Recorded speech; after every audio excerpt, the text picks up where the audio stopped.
Okay. Well, I'm Bill Heitzeg. Welcome to On-Demand AWS.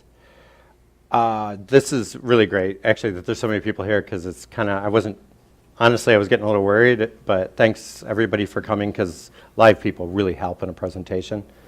We're also streaming this live. I think most everyone knows that, and there's going to be a YouTube video. So just to make things easy, there's a, I'm sorry, what do you call your microphone? Catch box. The catch box. So there's a catch box, and just raise your hand, and Jamie will get it to you, or maybe they throw it because it's padded.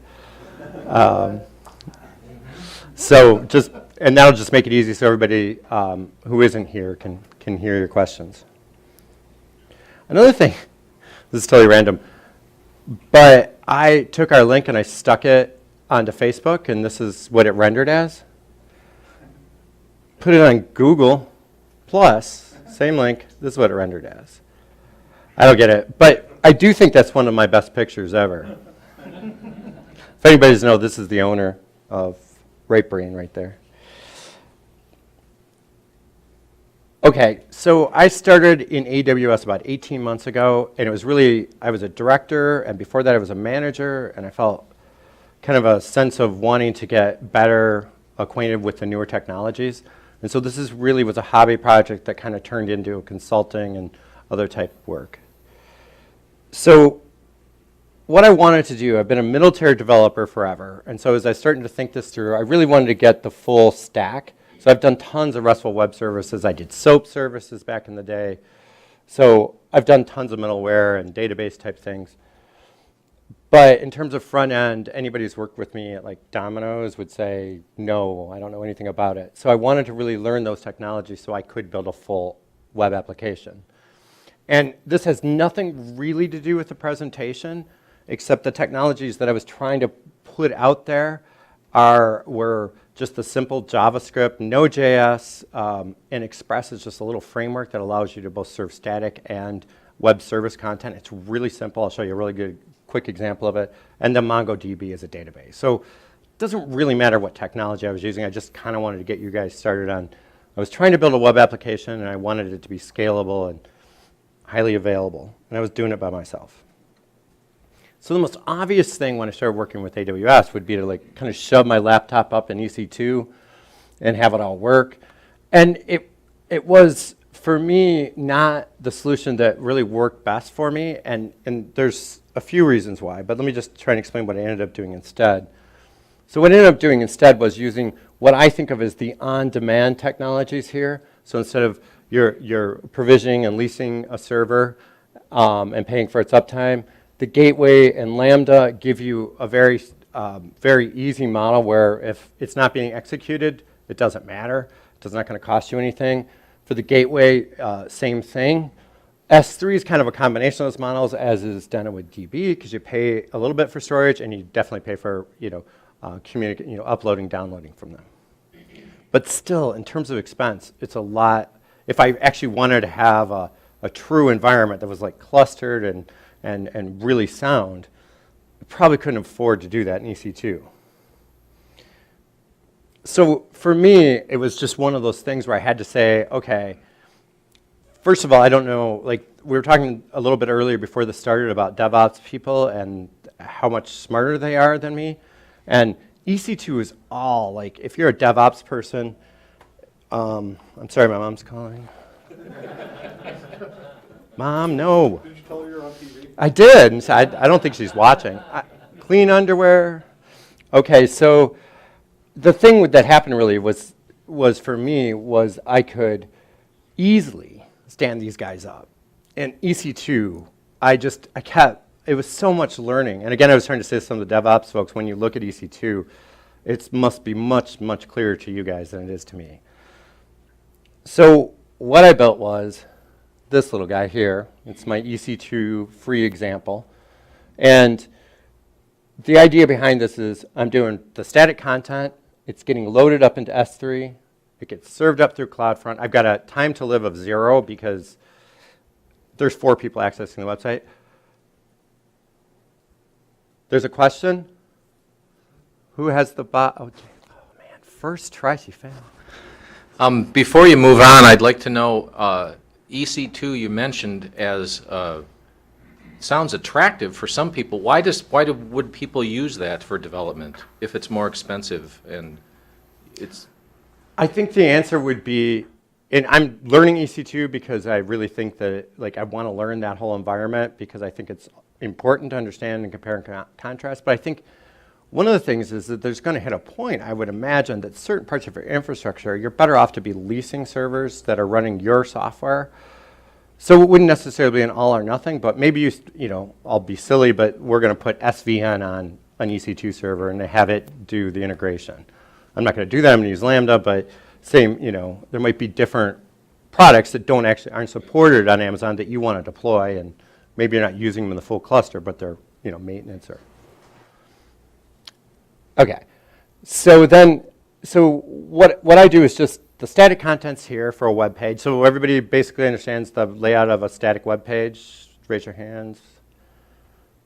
All right, that works. Most people do. At home, I saw everybody's hand raised. The CloudFront simply gives you the ability to map out different S3 directories as though that's a web page, a static web page. So it's very straightforward. And then at that point, you tell Route 53 which domains and subdomains you want to go through CloudFront, and it all works.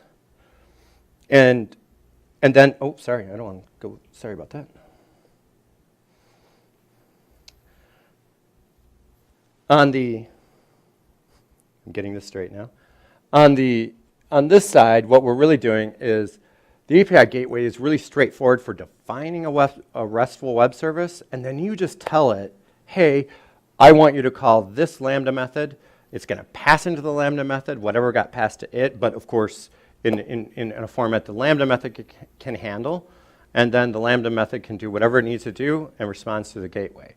So you get kind of that really nice, clean, defined RESTful interface, and it's backed by your Lambda compute engine. Just a quick note, in the presentation you'll see a lot of command line interface. Well, you won't see as much as I'd like. Doing it via command line interface is so much easier. I do bash shell scripts for all my stuff, but I end up in a situation where I don't know what I'm doing, and especially as Amazon's introducing new features and stuff. So I almost have to go between the two of them to see what things can be done, because sometimes there's stuff you can't do on one or the other.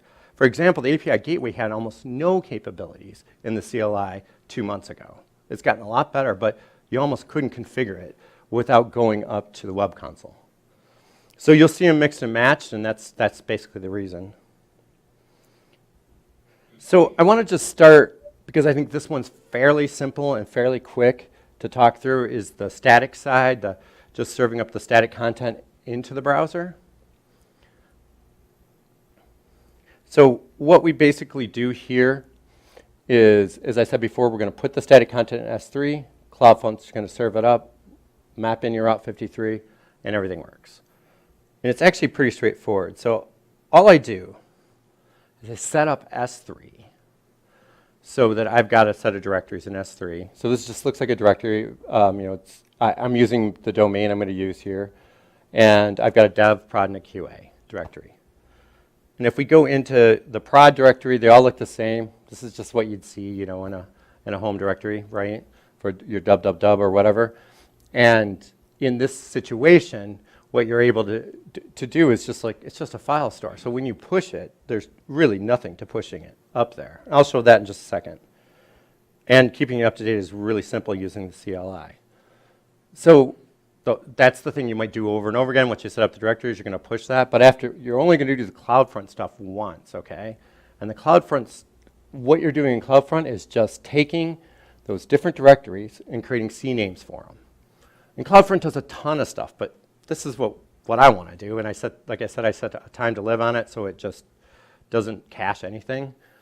And I set the time to live to 0. And then each one of these now is getting mapped to a CNAME. And of course, you might notice that the root and the prod are being mapped to the same CNAME.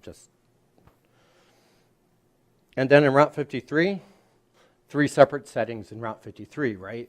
You've got for each one of them, all you're doing is an alias. So you do your A records, and actually the drop down will only drop down to something that's appropriate. So you really will just target your CloudFront.net, the proper one, because it actually looks at the CNAME, so it won't drop down like every random CloudFront distribution you have. It's gonna, when you drop down, it's just gonna only do those ones that will actually work for the alias, which is saves a lot of time when you don't know what you're doing. Is there any questions about that? Okay. Oh.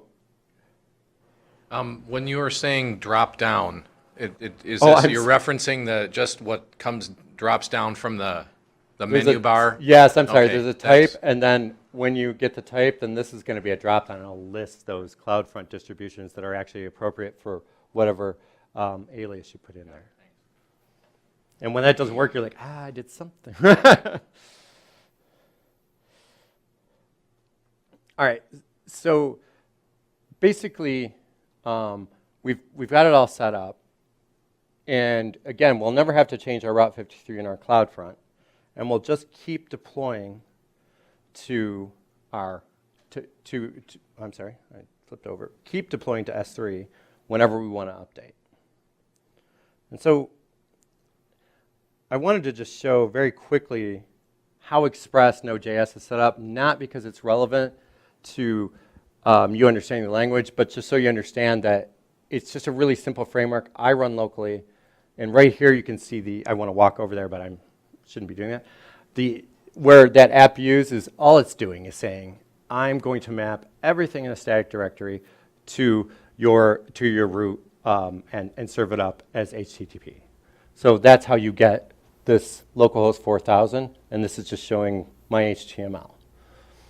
Okay, and that's all it is. It's like a really simple little setup you do at the beginning with Express, and it just, it's like if you were doing Tomcat or something like that.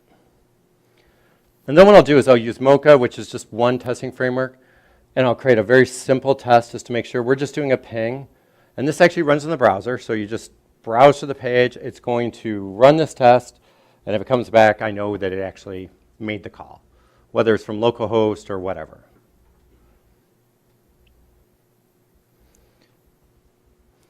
So then what happens, and again, I know there's a little too much code here. I'm not trying to get you into the code, but then what happens here is I just did a quick map here so that call that I tested, when I click on the kitten, sorry about the screen. When I click on the kitten, then it just shows up a ping in the console. That's all it does. So this is just that piece, and that's all it is. It's just very simple stuff. And then we deploy it to S3. And that's done really, that's it. That's the whole thing right here. You just sync static S3, your static directory, it goes up there, and it's going to show up in that prod directory. And since I've mapped it all, I can go up to the meow.otherkitten.com, click on that kitten, and the ping works. Is that not genius or what? Come on. So that, I mean, does that kind of, am I getting that for people? Are you understanding that it's just a very simple deployment into a file system that now gets served up through AWS? I had a quick question about the ping. When you said from localhost or not, is it, when it's pinging, is it doing it from within Amazon, or is it doing it from the start of the ping? Yeah, so I cheated. So remember we're kind of, let's actually use this one. So what we're actually doing is counting on the fact that there's actually a ping service available already in the RESTful web services, which we'll talk about second. But it's a lot easier to kind of get through the simple part of it because this gets a little more crazy. But this is just a web page that I built that calls the RESTful web API, and I made a service called ping. That's really all it was. So it's all just making a simple RESTful call and getting the response back.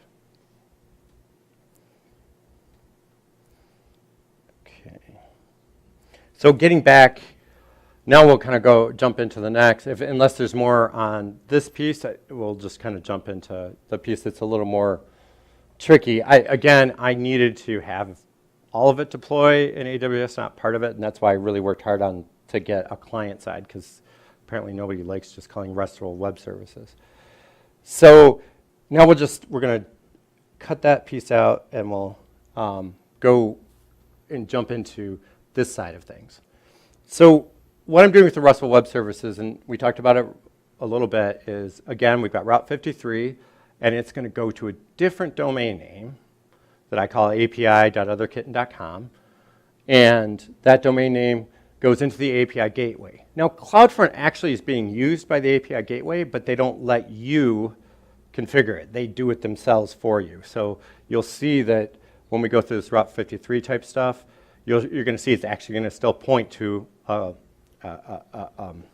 CloudFront domain name, or I guess ID. And so then, of course, we've got our Lambda. We're just going to deploy a single Lambda method, a very small one called ping. It's going to return if it's available. If it doesn't return, then well. And then we deploy into S3. I don't do a lot of talking back and forth to S3, storing things in S3 with Lambda. I have to some degree, but not a lot. But what I do is deploy into S3 and let Lambda pick up the code from there. Before we go any further, though, I'm not going to talk much about IAM, even though I have it on the slides. And Dynamo DB was like another 2 hours, and this is already a 16-hour. No, it was just so much to do on Dynamo DB that I had to cut it all out. But I would like to talk about it in the future, but I'm not going to do that today. So basically, the way I set this up is just that I say, my laptop, it needs to work on my laptop. So here's my Lambda function, right? I want it to run on my laptop and make sure it works great. And I want that code to deploy to Lambda and work there. And I also want the code to deploy to the API gateway, or not the code, but I also want the configuration of the API gateway to also work. So I just create, for everything I do, I create these 3 basic tests. And try to ignore the code because it's not really that relevant. What we're talking about here is the fact that each one of these tests is different. And you'll see that, and that's really all that matters. What isn't different is the code that is running locally and running in Lambda, and of course being served up by the API gateway. So, simple code. Here's the code. And actually, if you've not done Lambda, so Lambda is just one handler, one entry point, and that's your entry point. You're going to get a context that you need to resolve somehow, and you get an event, which is just a JSON tag. So all we're doing is just valid. We're just doing context succeed and moving on, because ping should always work if the service is available. But if we were to get information, obviously we could process it, make changes, think about it, make a call to the database, whatever, and then return that information in the context. Does that make sense? Because that's kind of a key point, that it's just really simple. Lambda is ridiculously simple. And so when I run the test, it just works as expected. It calls my local Lambda function, and everything works. And so now I want to get it up into Lambda. Again, we create another test. This is actually calling up into Lambda. You can't do that unless you have developer keys, right? So if you want, and like I want to do this, so I run it all locally, but you have to have the developer keys because you can't directly call Lambda from a machine. So that's not kosher. So you have to set up your IAM keys to do that. And then what I'll do, so then I'm going to push it into S3, and then I'm going to ask Lambda to pick up the latest code. And that's also done through the command line. And all we do is we create a zip file, and we take that zip file, and we're going to sync it up to our S3 directory. So I actually just stuck it in the meow.otherkitten.com root directory in S3. And then I just tell Lambda to update the function, and it pulls the code in, and it's there. So if you actually were to look at our directory, now it's got ping.zip. Okay, that's not the right thing to do, but just to show you that that's what happened. The ping.zip got thrown up there. And now we have also in Lambda this. I actually, because Lambda is annoying in its ability to search, I prefix everything with whatever my API is. So in this case, it's Meow API. So the ping is being prefixed here, just so I can sort, because Lambda has no good way to sort or do anything. So just a tip. And then the other thing, then you can go ahead and you can see the code. You can actually modify the code right online in the web console, make changes to it. You can run tests up here. So Lambda's a pretty nice environment to play with. without doing it on your machine. You can just go up there and do all kinds of fun things. And they also have tons of examples, so you can create, they'll create examples for you that'll talk to IoT. They have examples that'll talk to Alexa. So they give you a lot of like head start on how to like talk to the queuing services or any of that kind of stuff. And even to the point where they'll provision your IAM credentials so that this Lambda can assume the role to talk to the appropriate thing. So they've done a pretty good job on setting up. It's definitely a good place to play if you're a developer and want to play with Lambda. And so then, once we've got the Lambda up there, so we know that's going to work. Did we run the test on that someplace around here? Yeah, I think we might have. Okay. And then we finally do the web service. Now we got to call the API gateway. It needs a different kind of message. And then we send that to the API gateway. And the API gateway, again, it's the horrible user interface in pretty much any way you want to use it, but it's getting better. But really just create a new API, and I created ping as an API. And then you can map your method, your HTTP methods, verbs to the appropriate. So I mapped get to over here, over here on the edge, just you can see the meow API ping Lambda call. So that's all I did. And then there's one other thing you have to do is you want to get rid of or enable cores, because you can't curl it from a local machine or anything if you don't enable cores. You can do whatever you want with the you could do it. Their default is like everything's open, which I do a lot, but you can also make it a lot more specific. But it makes it a pain if you don't get that enabled. And then you just deploy it, and it'll create your first version, and it'll want you to tell it, hey, is this going to be, it wants you to give it a stage. So it's staged. So if you can have a dev stage and any stages you want. And so it'll continuously deploy to those stages, and actually you can roll it back and stuff. It's pretty interesting. And then the last thing is I told you that I had a domain name already created, and that has to be HTTPS. And then I've just mapped our ping API from prod stage, ping API from the prod stage to these two methods. And I'll explain to you why I have two methods in a minute. So finally, just to get to the Route 53 thing, what you've got now is you've got that API otherkitten.com, and what you're just doing here, again, another CloudFront. And you get the CloudFront right from here. They tell you, map it to this CloudFront, piece right here. So that's how you do it. It's a little different than using CloudFront. I don't know why they decided to do it their way, but that's how it gets done. And then once that's set up, it'll all cruise right through. We were talking about these latency times. When you get these things, even the funny part about the fact that the first hosted Lambda function hit at 2.6 seconds. But that Lambda function was still alive when this guy called, so now things got a lot faster. And it's because they spin up the Lambdas and then spin them back down again. So a lot of times I have 5-second timeouts. Sometimes they'll time out the first time I run. Like if I get up in the morning and I hit run, the Lambda functions won't be awake enough to kick back within 5 seconds. Then after that, it gets really fast. But yeah, it's a bit of an issue. Any questions about any of that? I have one quick question. I understand very little bit about Lambda, but it has a time. You mentioned a timeout, and there's a maximum timeout for Lambda. That doesn't ever have any impact on what you're doing here. No, I mean, you'd have to be, there's definitely a maximum timeout, but you would never, your code should never be at a point where it would ever get close to that.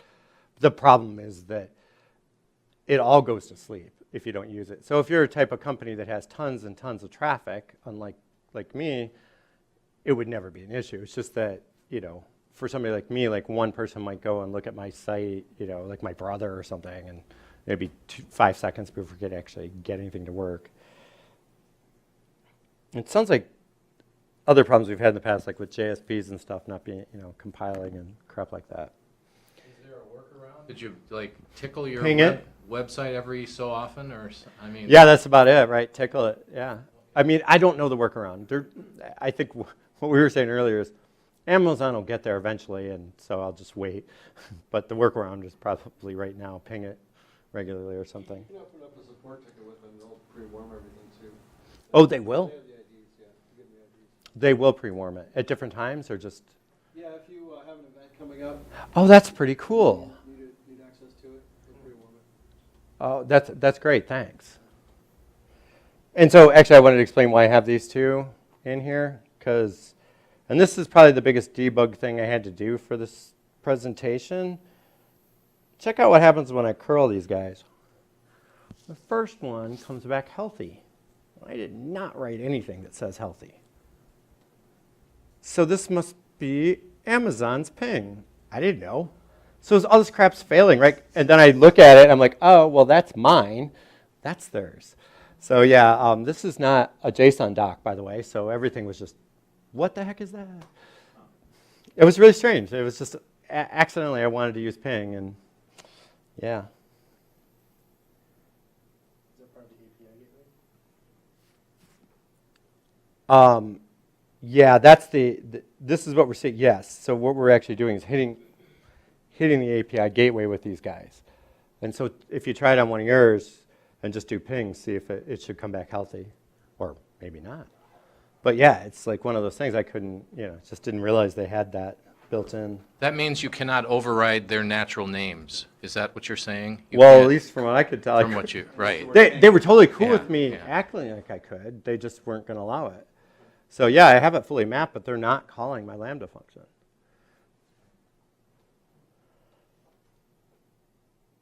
I think I've gone through this much faster than I thought I would. 7:30, hour-long presentation. Okay, Dave, you're up. Are there more questions?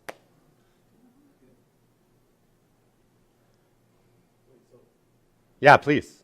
Here. We got Here. 33 minutes to fill. Oh, I need to buddy. use that cube. Okay. For that last function, how did you, was the second check where it said curl and it said ping kitten instead of ping, was that showing that your method in particular worked? Like, Yeah, how so what it's doing is actually, you can call it from your machine right now. Wait, wrong one. So what's happening here is that the gateway must, on at any root point, if you send it a ping, it just comes back and tells you it's healthy. So it must just be built into the gateway. And so when I tried to do a ping method, it completely ignored it, and I had to switch to a different name. Do you see, now I'm like doing ping kitten as a different name, because even though I mapped it, it doesn't call my Lambda function. It doesn't let me override, nor does it tell me that I can't override. does that mean that there's already an other kitten built into the? It really means that there's an intrinsic ping built into it. Does that make sense? Ping is like a keyword. It's Okay. a reserved word, right? It's a Okay, reserved word. So it's yeah. not other kitten.ping that's the problem. It's just the ping in particular. It's ping, the word ping. On the API gateway. They just Yeah. don't let you know that it's reserved. Yeah. If he had said pingly, then it would have worked. Right, and that's why I switched, and that's why I created the second one where I've got the Okay. ping, that ping kitten in here, because this wasn't working. And I'm like, what? I don't have any healthy being returned from my service. And then I'm looking at the logs and Lambda function, it's never being called. And I'm like, okay, something's very strange. Because normally you wouldn't get a return, or you'd get a fault, right? But it doesn't give a fault, it says thumbs up. I guess I have another question if you're looking for questions. I think we are. You alluded to something earlier that you didn't really want to delve in that much. Can you just circumscribe a little bit about, there's something to do with IAM versus the issue MongoDB, or what was it that you mentioned? I can't remember. Yeah, let me come exactly. back. No, oh, no, not at all. Probably go through the whole talk again for me. Did I go too fast? Is that? No, I asked questions, but I'm learning. Okay, let me bring you back No rush. to a little bit of what we were trying to get at. So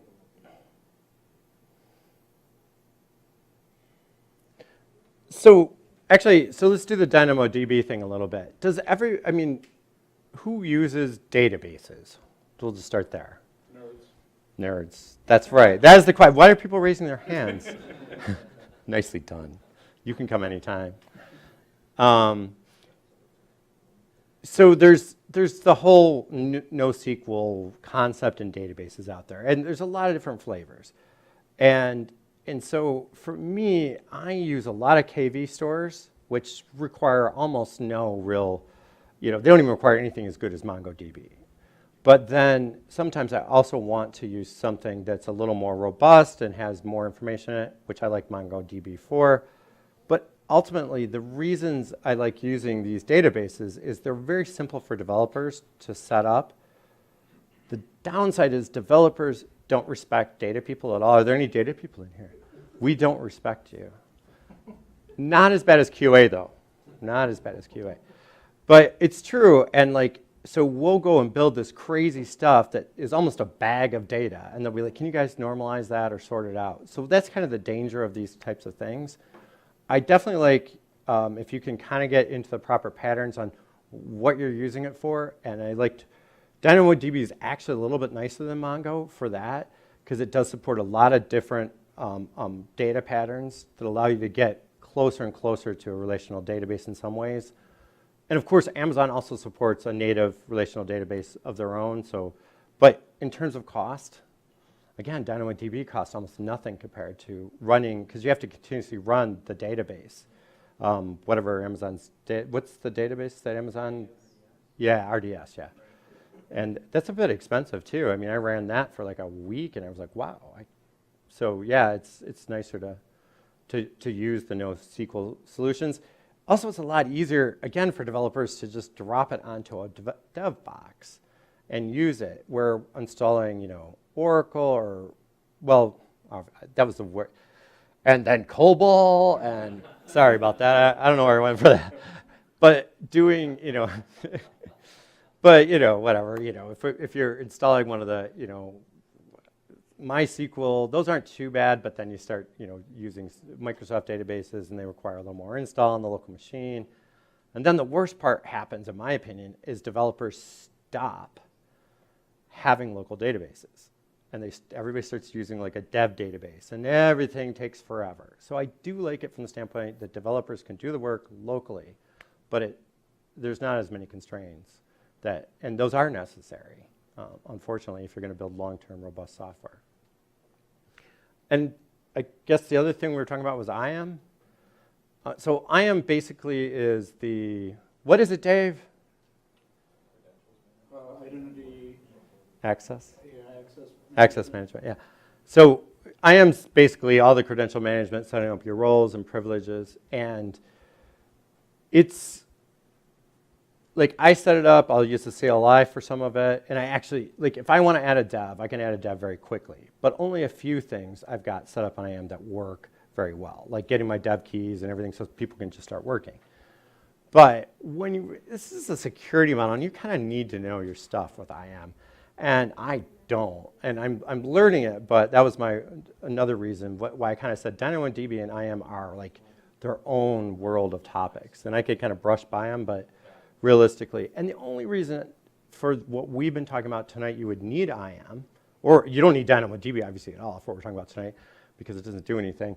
But the only reason IAM exists is for when I'm making that call to push code into S3 or update Lambda, I have to have the proper credentials and I have to have the proper symmetrical keys on the two machines. So I have to have that or I couldn't run my unit tests or do any deployments. But they're both, they're always the same. You know how it is with security models is it seems simple at first, but then you're living in a small village and you don't know how you got there and your entire company's been closed. So yeah, it's a little bit one of those things I really want to make sure I get right. So anything else? More. Yeah, I'll ask more. I'm just curious, showing my ignorance here, so once this is built, then it's already sort of deployed and it's scalable. Is that intrinsically, That's why I built it. Yeah, because it's scalable. So now I'm really, instead of me doing, figuring out how to provision a cluster and understanding so much of that. I'm really just relying on Amazon not to get it wrong. And so far it works pretty well. Obviously I don't have, any real traffic, but I run, performance tests. I've never tried to do like well, let's see if we can kill an Amazon test. I don't think I could afford that. But yeah, I definitely run, performance tests and see how, we were just talking about I should like start some of this to see how Lambda spins up faster. And we even thought that it would be interesting to try it with Java and Python and see if it would be any different. Would it? I don't. Java could be faster, maybe. I can't imagine Python or being faster than JavaScript. It wouldn't really matter. But anyways, I think it's the spin-up time, so I don't know if it would matter. Spin-up time for Lambda and Java is pretty terrible because it has to bring up a JVM. This is something that actually we talked about in the office. But it's bytecode. Wouldn't it be faster? No, because it has to bring up a JVM. Oh, oh, that hurts. Yeah. That hurts. I hadn't thought about I it. don't know if they heard you at home. So. Oh yeah, say that again. This is Dave Thompson This is Dave from Thompson Wendy's. from Wendy's. Have you tried our Big and Tasty? No, all I was saying is that we've observed that there's latency with the initial spin up of Java lambdas presumably because of The JVM spin up. Yeah. I'm going to try and write something tonight. I got to see. I'll just rewrite this thing. One more question. Yeah, go for it. So does anybody need to know anything about like Docker or package management for implementing? None of that stuff that's unnecessary unless you want to kind of do it on your own machine and then push a package up, or I don't know if that makes sense. Yeah, in but this you context. see how I'm doing it on my own machine without any of that kind Right, of thing. right. Oh, It's yeah. just in Git. Yep. Right, it's actually in code commit. So my next thing would be to take, because code commit is a private Git repository server in AWS, and so I use that. And so you can actually take code commit and have branches deploy into my prod dev. I showed that code commit will do that for me, and then it'll run. Well, no, it won't. But then I can trigger an S3, a Lambda event to run all the tests. Haven't done it yet, but it's going to be cool. There are you do need to worry about package management if you want to use like other packages that aren't installed on there. I mean, Python libraries. yeah, exactly. So anything that's part of Python is obviously there. A bunch of pretty standard things like image magic, I think, comes on their container. But it gets a little bit trickier if you want to install something third party, especially if you want to install anything third party that requires it to be compiled. Because in that case, you actually need to compile it against their like runtimes and all that stuff. So stay with JavaScript. I'm just because you don't right JavaScript. You could just toss. I mean, the libraries are normally someplace out there, anyways, right? They're already served up online. They're not going to need to be compiled. And if it's your special library that you're sharing, put it in S3, and you can include it in with a different Lambda. So it's nice that way. I hadn't thought about it. You're right. Python, you would have to have compiled. And I think there's an overall limit on the zip too. I think it's like 50 megs. Yes, the zip. Yeah, and I've exceeded it accidentally a couple times. So like if you're installing third-party packages in your zip, then that can add up pretty fast. Yeah, and that's what I saw a lot of people doing in the past, but it's not necessary. You don't need to put them in part of your. What's that? What's the limit? I don't know. It's I 50. think it's 50 megs. They Is might it? have Yeah. At least that was the original limit. They might have increased it. Yeah, it wasn't very much, but you want to keep them all really tight, and then it's very specific purpose built where you're passing something in and passing something back and keeping it stateless. So, like I've exceeded it accidentally because I compressed I think all my home videos and tried to push it up there, but in general, no, I've never come close. It's like 2-3K. Because you want like hundreds or thousands of API calls, not just all in one. Yeah, exactly. So each one needs to be its own guy, and then you can have Lambda functions call other Lambda functions, or again, like I said, you can actually include JavaScript libraries. That How was calling the database? I mean, you're not going to talk about Dynamo DB. it's so easy. Like it's very simple. They have a connector built in, a library that's already a JavaScript library for it, so that works locally. Like that was the other reason. There was so much excitement about JavaScript at AWS 18 months ago that they were doing all the stuff in JavaScript. And so one of the things they did that made it really easy was they've got a really nice API that actually will allow you to completely tear down your database, build it back up again, and populate it. Like, it's really clean, and it's very simple. And I imagine there's a similar thing for Python, but the Dynamo DB stuff is just really, really well done. Amazon did a really good job on the AWS API for JavaScript, and they have one for pretty much every language. When you say tear it down, you mean you take the data and then it'll construct it in normalized form? Yeah, I just delete the entire database and then just repopulate it. Like, I try to do that with all my stuff because I want to be able to, redeploy everything correctly. So for the databases, I wanted to make sure the schema could be recreated, because that's a common problem that you face, unfortunately, all the time. And so I just always like to be able to recreate my entire database schema from scratch and then repopulate the data. So, and it's so straightforward. You'll find it really clean. It's a beautiful SDK. They did a really nice job. And really the connection, if you're going to call it locally, you gotta have to use the dev key type stuff. But once you've deployed it in Lambda, Lambda gets a role that says, I have access to, you set it up, or they've got a little wizard set it up, so it says, oh, you have access to Dynamo DB through this role. And you can narrow it down to just these databases. And so there's no worries about it. Just makes calls, gets the information back. It's really clean. I like it better than working with Mongo. But, there's no Dynamo DB locally, so you gotta kind of do both.